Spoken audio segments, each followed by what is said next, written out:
number 1937, 2021-2022 biennial budget amendment number 2. And I believe we have for this presentation our Finance Director, David Goldman. Welcome back, David. Yep, and you welcome back yourself. Thank you. Yeah, good evening, Honorable Mayor, Council members, David Goldman, Finance Director. So this is the second amendment to the 2021-2022 biennial budget. It contains two sections. It contains amendments to the budget and adjustments to the budget.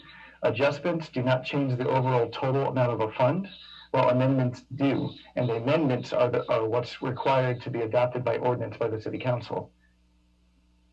So the budget amendment item. So there's only one item for the budget amendment. This is for the Program Assistant and Finance Manager for Grants, which was endorsed by the City Council American Rescue Plan Act Subcommittee and discussed with Council at the last workshop. These positions will be funded with the American Rescue Plan Act funds in the amount of $63,186 in 2021 and $192,715 in 2022. And these are the adjustment items. So the Windjammer Park landscaping maintenance funded by general fund balance. Per the bid award agenda bill that was approved by City Council on August 17th, increased costs will be absorbed by the Parks Department this year, while additional funding in the amount of $12,000 will be used from general fund balance in 2022. And the Whidbey Island Homeless Coalition. This was included in the agenda bill, but for some reason an older version of the chart got in the agenda bill and it didn't show the changes to the adjustment on the chart. I updated that yesterday through the updating for the memo that was sent out to the mayor and council. At the July 28th City Council workshop, it was explained that using REIT funds for the donations would be ineligible. So the suggestion would be to fund it with general fund balance in the amount of $45,000. We'll see a little bit later on this meeting that the total donation is $50,000. Originally, it was slated for $5,000 of general fund balance and $45,000 of REIT 2. But because of the ineligibility of REIT 2, we're suggesting doing the whole thing with general fund balance.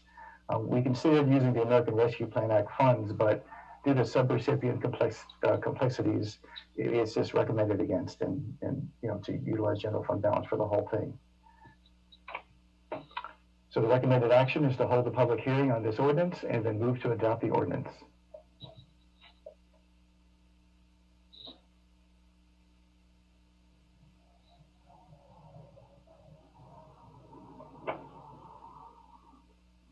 Okay, thank you, Mr. Goldman.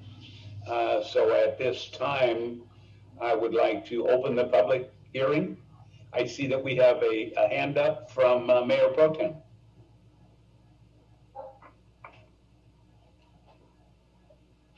Mayor, if it's a public hearing, then you need to see if there's any public comments before you ask council, I think. You're right. I'm a little rusty at this. Thank you, Mayor Pro Tem. No problem, sir.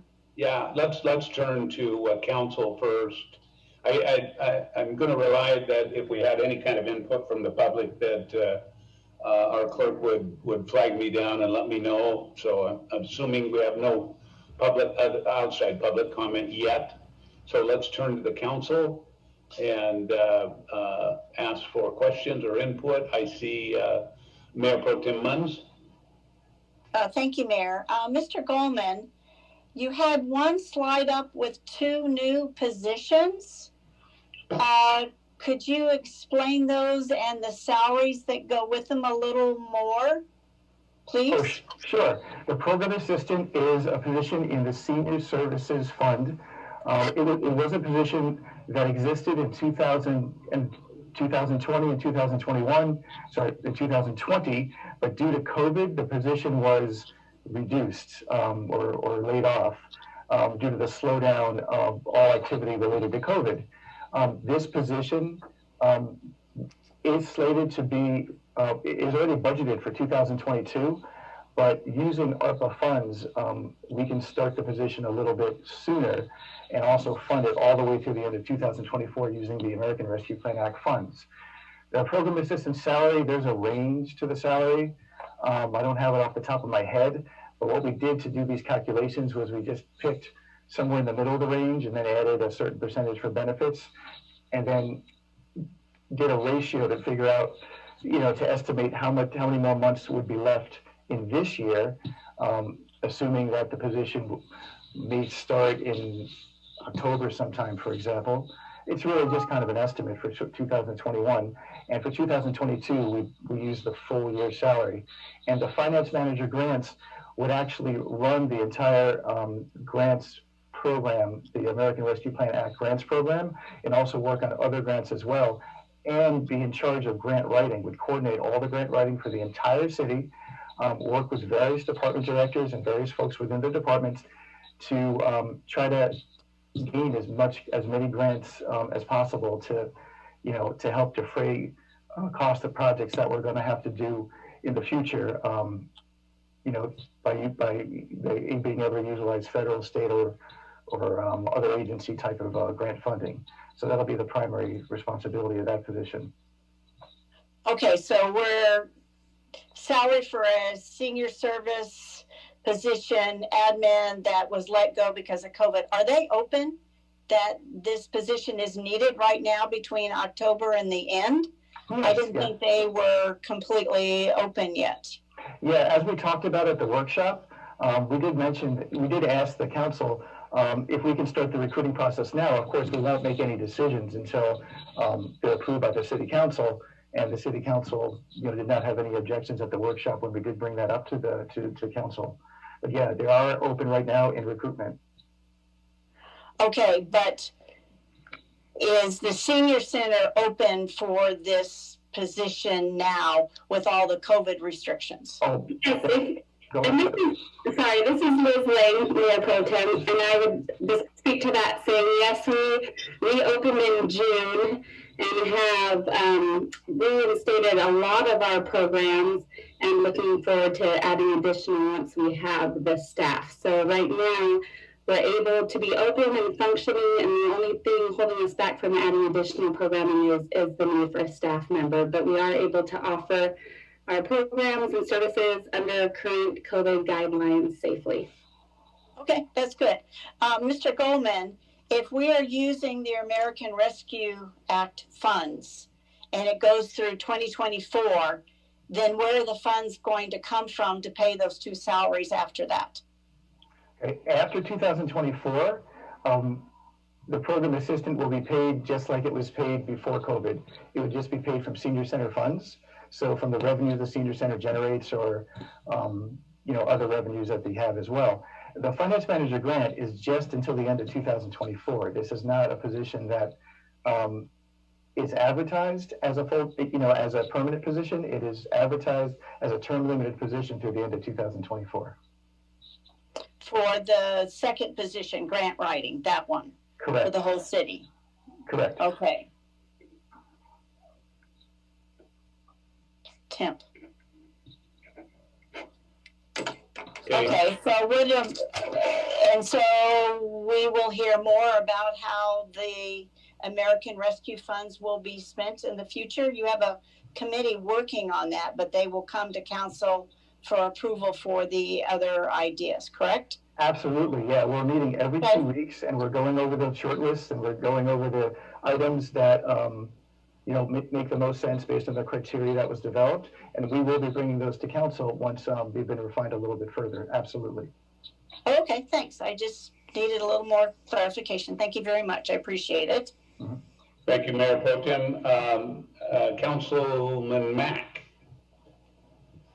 Thank you, Mayor Severance. Mr. Goldman, on the first part of that, on the Homeless Coalition, could you bring that screen back up there?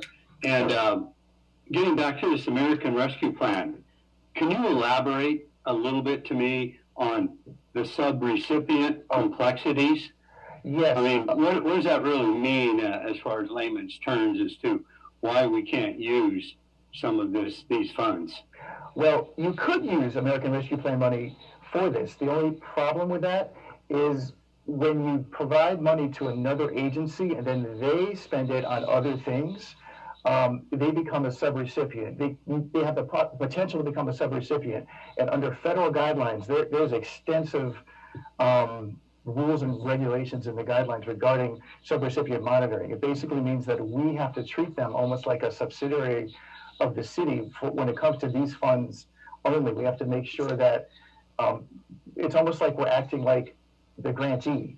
Like we have to monitor how they spend the money. We have to ask them questions. We have to monitor their performance to see how the money is being spent on the entire project, not just the $45,000. The amount of staff time and the amount of work and just the burden, the administrative burden when it comes to that it's hard to quantify, but I've done this before. You know, I've had to do subrecipient monitoring in other places where I've worked, and they're actually, it's so intensive that they've actually dedicated staff members just to monitor subrecipients. It is a big administrative burden. If you calculate 5 hours a month times 12 months, and you just use an average salary with benefits, it adds up. It's almost, you know, Okay. it's So, hard to really, you know, without actually, of doing it before, you know. Okay, I understand that part, and it could get complex. With that being said, have you talked to the people in charge at the Homeless Coalition about this complexity? Or is that something we're deciding how this is done in-house? In other words, can this be kept simple, that if we're going to donate or we're going to fund with a certain amount of dollars, can we as a city specify this money to be used as only for this, such as construction only, such as for beds or that type of thing? Can we not specify what to use these funds for to keep it simple? You could do that in the agreement that's going to come up later in the meeting. You could specify exactly what they're going to use the funds for. The thing is, if you use federal funding and give it to a subrecipient, there's all these federal guidelines you have to follow. If we're just providing our own money, our own local sources of money, then we don't have to provide any reports or any subrecipient monitoring, based on the federal guidelines. We still, of course, will monitor to make sure that, we get receipts and that they're spending the money appropriately. But there's a lot more involved. There's Title VI items. There's just a lot more involved when you're using federal money compared to, using your own local funds. Okay, thank you, sir. Sure. Thank you, Councilor Mack. So, Councilor Heisen. Thank you, Mayor, and welcome back. Thank you.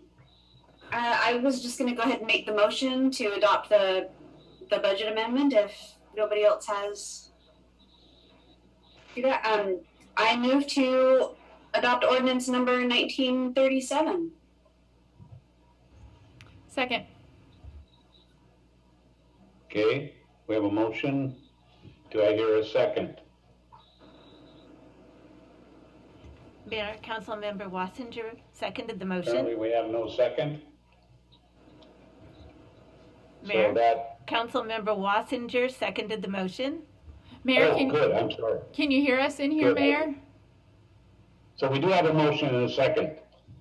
The motion was made by Councilor Heisen. The second was made by Councilor Wassinger to adopt ordinance number 1937, budget amendment number 2, amending the 2021-2022 biennial budget. Any other input or questions? Okay, seeing none, all in favor say aye, or Aye. raise your hand. I heard an aye from Mayor Pro Tem, and it looks like 1, 2. This is Councilmember Goldman. Can you hear me? We can now. Oh, awesome. I'm a yes vote. Thank you. Get a win. Thank you. So it all opposed, same sign. Julie, help me, did we? Mayor, that is unanimous. It was unanimous. Yes. Okay, sorry for the confusion here. Then that concludes item number 6A.